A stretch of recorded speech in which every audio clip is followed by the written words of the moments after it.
Insulin പലർക്കും ഒരു പേടി സ്വപ്നമാണ്. ഈ ഡയബറ്റിസിന് ഇൻസുലിൻ എടുക്കേണ്ടത് അത് ഒരുപാട് വേദന ഉണ്ടാക്കുമോ, അത് എടുത്തു തുടങ്ങിയെന്നാൽ ഒരു ഫുൾ ജീവിതകാലം മുഴുവൻ എടുക്കേണ്ടി വരുമോ എന്നൊക്കെയുള്ള സംശയങ്ങൾ. നമുക്ക് ഇന്ന് ഇൻസുലിനെക്കുറിച്ച് കുറച്ച് കാര്യങ്ങൾ ചർച്ച ചെയ്യാം.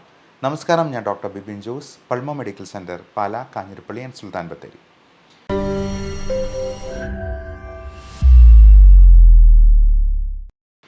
ഇൻസുലിൻ തന്നെ നമുക്ക് രണ്ട് രീതിയിൽ എടുക്കാം.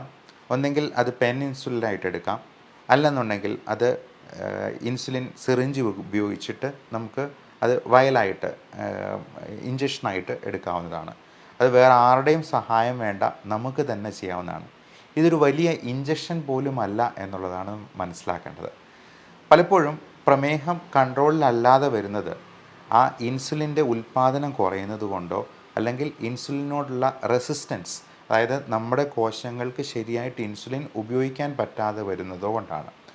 പല ഡയബറ്റീസ് രോഗികളിലും ഇപ്പോൾ ടൈപ്പ് 1 ഡയബറ്റീസ് ഉണ്ട്, ടൈപ്പ് 2 ഡയബറ്റീസ് ഉണ്ട്. ടൈപ്പ് 1 എന്ന് പറഞ്ഞാൽ ഇൻസുലിൻ ഡിപ്പെൻഡൻറ്റ്, അതായത് അവരുടെ പാൻക്രിയാസിലെ ബീറ്റാ കോശങ്ങൾക്ക് ഇൻസുലിൻ ഉൽപ്പാദിപ്പിക്കാൻ ഒട്ടുമേ കഴിവില്ലാത്തൊരവസ്ഥയാണ്. അത് ചെറുപ്പം മുതലേ ജുവനൈൽ ഡയബറ്റീസ് എന്നും അതിന് മറ്റൊരു പേരുണ്ട്. അതുപോലെ ജസ്റ്റേഷണൽ ഡയബറ്റീസ് ഉണ്ട്, പ്രഗ്നൻസിയുടെ സമയത്ത് തുടങ്ങുന്ന പ്രമേഹം. അപ്പോൾ പലപ്പോഴും മരുന്നുകൾ കൊണ്ട് കൺട്രോൾ അല്ലാതെ വരുമ്പോഴേക്കും ടൈപ്പ് 2 ഡയബറ്റീസിൽ പ്രത്യേകിച്ചും ഇൻസുലിൻ്റെ ആവശ്യം വരുന്നുണ്ട്. അപ്പോൾ ഇങ്ങനെ വരുമ്പോൾ നമ്മൾ ഇൻസുലിനെ കുറിച്ചിട്ടുള്ള ധാരണകൾ നമ്മൾ കറക്റ്റാണ് എന്നുള്ളതൊന്ന് പരിശോധിക്കേണ്ടതുണ്ട്. അതിൽ ഏറ്റവും പ്രധാനം ഇൻസുലിൻ എടുക്കുമ്പോൾ ഉള്ള വേദനയെപ്പറ്റി തന്നെയാണ്. ഇതിൻ്റെ ഒരു നീഡിൽ എന്ന് പറയുന്നത്, അതിനെ നീഡിൽ എന്ന് പോലും പറയേണ്ടതില്ല, ഫിലമെൻ്റ് എന്നാണ് അതിനെ പറയുക. അത് നമ്മൾ ശരീരത്തിൻ്റെ ഏറ്റവും നേർത്ത ഒരു സുഷിരം മാത്രം ഉണ്ടാക്കുന്നു എന്നുള്ളത് കൊണ്ട് അതിന് തീരെ വേദനയില്ല എന്നുള്ളതാണ് പ്രത്യേകമായിട്ട് ഓർക്കേണ്ടത്. പിന്നെ നമ്മുടെ ഇത് ഫ്രിഡ്ജിൽ തന്നെ സൂക്ഷിക്കണോ, ഫ്രിഡ്ജിൽ നിന്ന് എത്ര കാലം ഇരുന്നാൽ അത് ചീത്തയായി പോകും എന്ന് പലർക്കും സംശയമുണ്ട്. കഴിഞ്ഞ ദിവസം എൻ്റെ ഫാദർ തന്നെ എൻ്റെ അടുത്ത് ചോദിച്ചു, ഈ ഇൻസുലിൻ കുറച്ച് ദിവസം പുറത്തിരുന്ന് കഴിഞ്ഞിട്ടുണ്ടെങ്കിൽ അത് ചീത്തയായി പോവുമോ, അതുകൊണ്ട് ഇത് എഫക്റ്റീവ് അല്ലാണ്ട് വരുമോ എന്നുള്ളത്. നമ്മൾ മനസ്സിലാക്കേണ്ട ഒരു കാര്യം, റൂം ടെമ്പറേച്ചറിൽ ഏതാണ്ട് 28 ദിവസം അല്ലെങ്കിൽ ഒരു മാസം വരെയും അത് പുറത്ത് വയ്ക്കാവുന്നതാണ്. എന്നിരുന്നാലും അത് കേടായി പോവുകയൊന്നുമില്ല. എന്നാലും ഫ്രിഡ്ജിൻ്റെ ഡോറിലാണ് അത് സൂക്ഷിച്ച് വെക്കേണ്ടത്. അത് ഫ്രീസ് ചെയ്യാനൊന്നും പാടില്ല. ഫ്രിഡ്ജിൻ്റെ ഡോറിൽ വെക്കുക എന്ന് പറഞ്ഞാൽ ഏകദേശം ഒരു 8-10 ഡിഗ്രി സെൽഷ്യസിൽ അത് നമുക്ക് കീപ്പ് ചെയ്യാനായിട്ട് പറ്റും.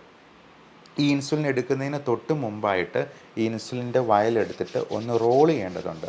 കാരണം ആ തണുത്തിരിക്കുന്ന അവസ്ഥയിൽ നിന്ന് അല്പം നമ്മുടെ ഈ ടെമ്പറേച്ചറിലോട്ട് ഒന്ന് മാറ്റാൻ വേണ്ടി അതൊന്ന് റോൾ ചെയ്യുക. എന്നിട്ട് ഇൻസുലിൻ എടുത്താൽ പെയിനും അല്പം കുറവുണ്ടായിരിക്കും. ഇപ്പം മറ്റേ നല്ല തണുത്തുള്ള ഇൻസുലിൻ നമ്മൾ കുത്തിവയ്ക്കുമ്പോഴേക്കും കൂടുതലായിട്ട് വേദന ഉണ്ടാകാൻ സാധ്യതയുണ്ട് എന്നുള്ളത് കൊണ്ട് ഈ ഇൻസുലിൻ സിറിഞ്ച് എത്ര കാലം കൂടുമ്പോൾ നമ്മൾ മാറ്റണം, അത് പലരുടെയും ഒരു പ്രധാനപ്പെട്ട സംശയമാണ്. നമ്മൾ മനസ്സിലാക്കേണ്ട ഒരു കാര്യം, ഇൻസുലിൻ സിറിഞ്ച് ഐഡിയലി ഒറ്റത്തവണ മാത്രമേ ഉപയോഗിക്കാവുള്ളൂ എന്നുള്ളതാണ്. എന്നാൽ പലപ്പോഴും ഇതിൻ്റെ ഈ നീഡിലിൻ്റെ മുന അങ്ങനെ പോയിട്ടില്ല എന്നുണ്ടെങ്കിൽ 3-4 തവണയൊക്കെ വരെ ഉപയോഗിക്കാവുന്നതാണ്. ഒരുപാട് നാളത്തേക്ക്, ഇപ്പോൾ നമ്മൾ ടൂത്ത് ബ്രഷ് ഉപയോഗിക്കേണ്ടത് എത്ര കാലമാണെന്നുള്ളത് പലർക്കും പല കാര്യങ്ങളായിരിക്കും പറയാൻ ഉത്തരമായിട്ടുള്ളത്. എന്നാൽ ഇൻസുലിൻ സിറിഞ്ചിൻ്റെ കാര്യത്തിൽ നമ്മൾ 3-4 തവണയിൽ കൂടുതൽ ഉപയോഗിക്കുന്നത് അഭികാമ്യമല്ല. അത് വലിയ പണം കൊടുത്ത് വാങ്ങിക്കേണ്ട കാര്യമൊന്നുമില്ല, ഒരു പാക്കറ്റായിട്ട് നമുക്ക് വാങ്ങിക്കാവുന്നതേ ഉള്ളൂ. അത് നമ്മൾ അത്രയും സമയം കഴിയുമ്പോഴേക്കും മാറ്റി ഉപയോഗിക്കുന്നതാണ് ഏറ്റവും നല്ലത്. ഇതെങ്ങനെ ഡിസ്പോസ് ചെയ്യണം എന്നുള്ളത്. അപ്പോൾ ഡിസ്പോസ് ചെയ്യേണ്ടത്, നമ്മൾ ഇത് ഒരു വളരെ സേഫായിട്ടുള്ള ഒരു പ്ലാസ്റ്റിക് പാത്രത്തിലോ അല്ലെങ്കിൽ ഒരു തകരപാത്രത്തിലോ നമ്മൾ അടച്ച് സൂക്ഷിക്കുക. അത് വേറെ ഇഞ്ചുറി ഒന്നും പറ്റാതെ കുട്ടികളുടെ കയ്യിൽ എത്തിപ്പെടാത്ത രീതിയിൽ പ്രത്യേകം സൂക്ഷിക്കുക. എന്നിട്ട് ഹോസ്പിറ്റലിൽ ഇമേജിങ് എന്ന് പറയുന്ന ഒരു രീതിയുണ്ട്. അതായത് നമ്മുടെ ഇഞ്ചക്ഷൻ കൊടുത്തിട്ടുള്ള സിറിഞ്ച് എല്ലാം നശിപ്പിക്കാനായിട്ട് പ്രത്യേകമായിട്ടുള്ള ഒരു അവരുടെ തന്നെ ഉള്ള ഒരു ടെക്നോളജിക്കൽ രീതിയാണ്.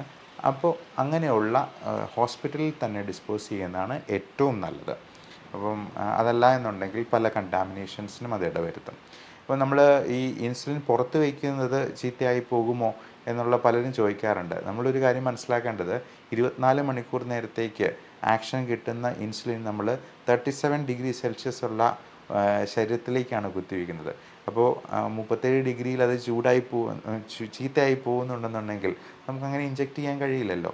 അതുകൊണ്ട് ഈ റൂം ടെമ്പറേച്ചറായിട്ടുള്ള, അതായത് ഒരു 30-35 ഡിഗ്രി സെൽഷ്യസ് വരെയുള്ള ടെമ്പറേച്ചറിൽ നമുക്ക് അത് കുറച്ച് കാലം വെക്കേണ്ട ഒരു സാഹചര്യം വന്നാൽ എടുത്തു വയ്ക്കുന്നത് കൊണ്ട് യാതൊരു കുഴപ്പമില്ല, അത് ചീത്തയായി പോകത്തൊന്നുമില്ല എന്നുള്ളത് പ്രത്യേകമായിട്ടും ഓർക്കുക. ഇനി ഇൻസുലിൻ എടുക്കുന്നത് എവിടെയാണ്, എങ്ങനെയാണ് എന്നുള്ളതാണ്. അപ്പോൾ നമ്മൾ പ്രത്യേകം മനസ്സിലാക്കേണ്ടത്, ഇൻസുലിൻ എടുക്കാൻ ഏറ്റവും നല്ല ബോഡി പാർട്ട് എന്ന് പറയുന്നത് വയറാണ്. വയറിൽ പൊക്കിളിന് തൊട്ട് അരികിലല്ല, പൊക്കിളിൽ നിന്നും ഒരു 3-4 വിരലുകൾ അകലം ഇട്ട് അവിടെ നമുക്ക് അല്പം സ്കിൻ ഇങ്ങനെ പിഞ്ച് ചെയ്തിട്ട് നമ്മുടെ തമ്പും ചൂണ്ടുവിരലും കൊണ്ട് ചെറുതായിട്ടൊന്ന് പിഞ്ച് ചെയ്തെടുത്തിട്ട് ആണ് ഇഞ്ചക്ഷൻ കുത്തിവയ്ക്കുക. ഈ ഇൻസുലിൻ എടുക്കുമ്പോൾ നമ്മൾ 90 ഡിഗ്രിയിലാണ് കുത്തിവയ്ക്കേണ്ടത്. അതൊരിക്കലും ചെരിച്ചോ അല്ലെങ്കിൽ മറ്റേതെങ്കിലും രീതിയിൽ ആംഗിളിലോ ഒന്നുമല്ല, 90 ഡിഗ്രിയിൽ നേരെയാണ് കുത്തിവയ്ക്കേണ്ടത്. എന്നാലേ അത് കറക്റ്റായിട്ട് ഇഞ്ചക്റ്റഡ് ആവത്തുള്ളൂ. പ്രത്യേകമായിട്ട് നോട്ട് ചെയ്യേണ്ട ഒരു കാര്യം, മുഴുവനായിട്ടും ഇഞ്ചക്റ്റ് ചെയ്ത് നമ്മൾ ആ പഞ്ചർ ഫുള്ളായിട്ട് താത്തിയതിന് ശേഷം ഒരു 10 സെക്കൻഡ് വെച്ചിട്ട് മാത്രം ഈ സിറിഞ്ച് എടുക്കുക. അല്ലാതെ നമ്മൾ ആ സിറിഞ്ച് ഉടനെ തന്നെ എടുത്തു കഴിഞ്ഞാൽ ഇൻസുലിൻ പലപ്പോഴും അത് പുറത്തു പോകാനും അത് യൂസ്ലെസ് ആകാനും സാധ്യതയുണ്ട് എന്നുള്ളത് പ്രത്യേകം ഓർക്കുക. അപ്പം നല്ലപോലെ കുത്തിവെച്ചതിന് ശേഷം മാത്രം പ്ലഞ്ചർ അമർത്തിയതിന് ശേഷം ഒരു 10 വരെ ഒന്ന് എണ്ണിയതിന് ശേഷം മാത്രം അത് എടുക്കുക. എന്നാലേ ഇൻസുലിൻ പൂർണ്ണമായിട്ടും ഇഞ്ചക്റ്റഡ് ആവത്തുള്ളൂ എന്നുള്ളത് ഓർക്കുക. ഇനി ഇൻസുലിൻ കാർട്രിഡ്ജായിട്ട് പെൻ ഇൻസുലിനാണ് ഉപയോഗിക്കുന്നതെങ്കിൽ അത് വിദേശത്തു നിന്ന് വാങ്ങിക്കുന്നതിൻ്റെ ചിലപ്പോൾ യൂണിറ്റ്സിൽ വ്യത്യാസം ഉണ്ടാകും.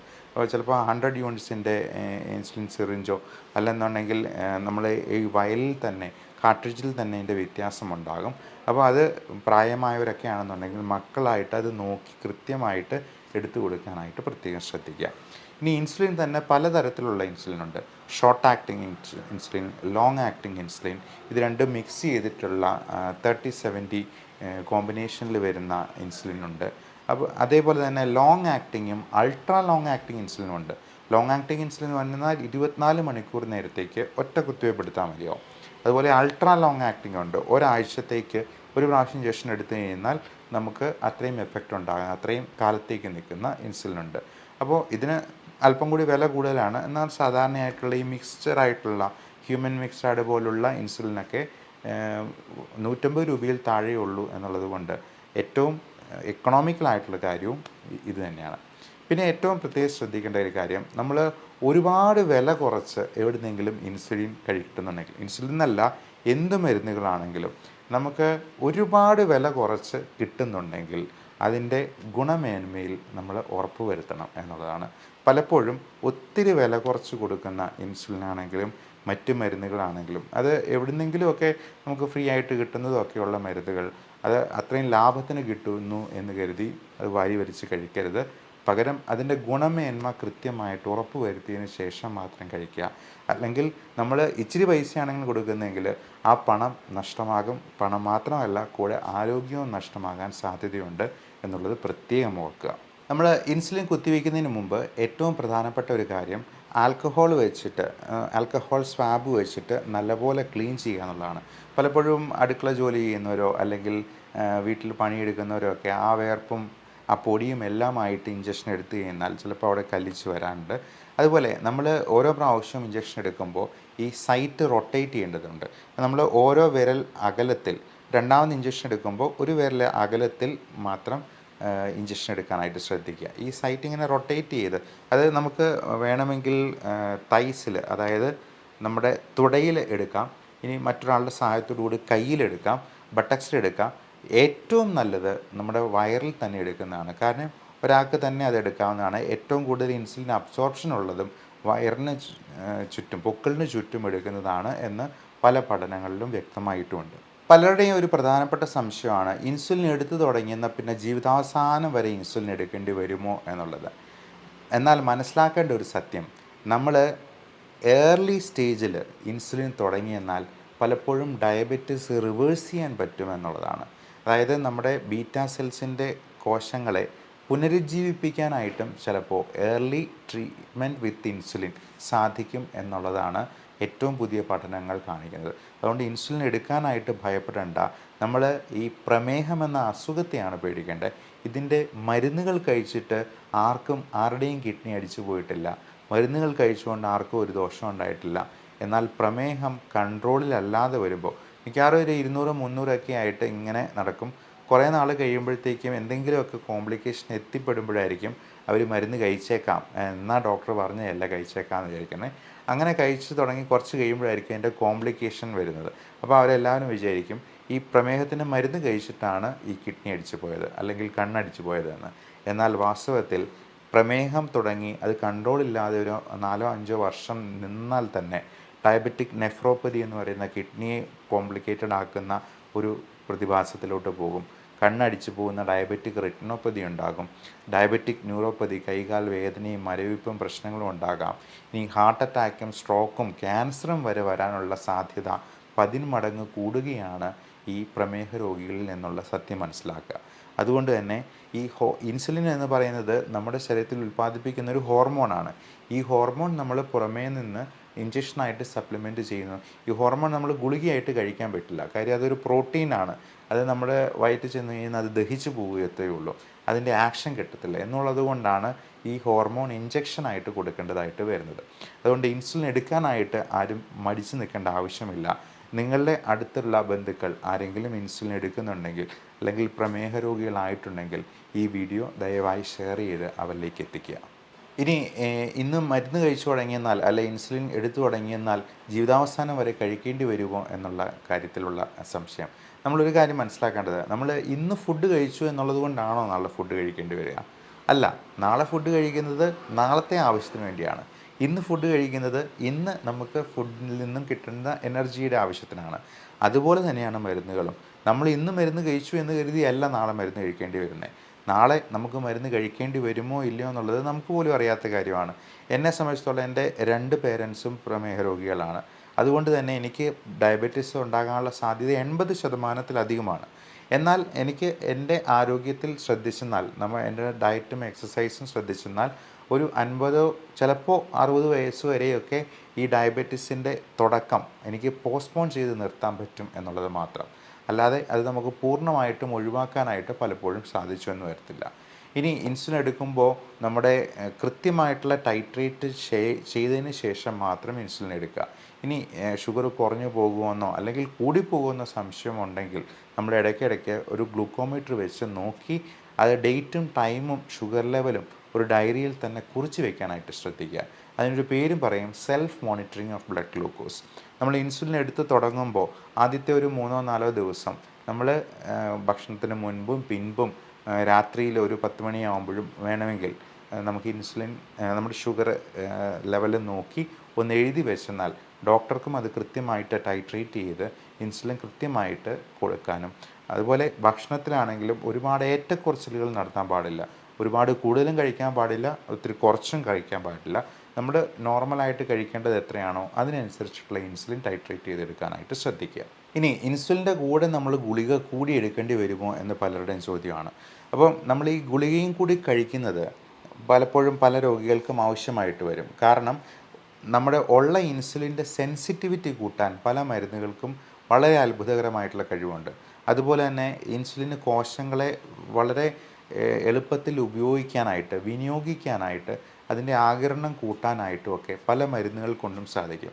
ഇപ്പോൾ കിഡ്നിക്കോ ലിവറിനോ ഒന്നും യാതൊരു തരത്തിലുള്ള പ്രശ്നങ്ങളും ഉണ്ടാകാത്ത രീതിയിൽ SGLT2 ഇൻഹിബിറ്റേഴ്സ്, DPP4 ഇൻഹിബിറ്റേഴ്സ് എന്നൊക്കെ പേരിലുള്ള ഇപ്പോൾ ഡാപ്പാഗ്ലിഫോസിൻ, എംപാഗ്ലിഫോസിൻ, ടെൻലിഗ്ലിപ്റ്റിൻ, വിൽഡാഗ്ലിപ്റ്റിൻ, സിറ്റാഗ്ലിപ്റ്റിൻ എന്നിങ്ങനെയുള്ള മരുന്നുകളുണ്ട്. അത് നമ്മുടെ എക്സസ് ഷുഗറിനെ നമ്മുടെ മൂത്രത്തിലൂടെ തന്നെ കിഡ്നിക്കൊന്നും ഒരു തരത്തിലുള്ള ദോഷം ഉണ്ടാകാത്ത രീതിയിൽ മൂത്രത്തിലൂടെ കളയുന്ന തരത്തിലുള്ള പുതിയ മരുന്നുകളാണ്. അപ്പോൾ ഇത്തരത്തിലുള്ള മരുന്നുകളെക്കുറിച്ച് നിങ്ങൾ ഡോക്ടറോട് ചോദിച്ച് മനസ്സിലാക്കുക. നിങ്ങളുടെ പ്രമേഹ രോഗികളായിട്ടുള്ള ബന്ധുക്കൾക്കോ സുഹൃത്തുക്കൾക്കോ ഒക്കെ ഈ വീഡിയോ ഷെയർ ചെയ്ത് കൊടുക്കാനായിട്ടും ഇൻഫോർമേഷൻ പാസ് ഓൺ ചെയ്യാനായിട്ടും ശ്രദ്ധിക്കുക. എല്ലാവർക്കും നല്ല ആരോഗ്യം ഉണ്ടാവട്ടെ. Love and regards, doctor Bibin Jose, pulmo medical centre, Pala, Kanjirappally and Sultan Bathery.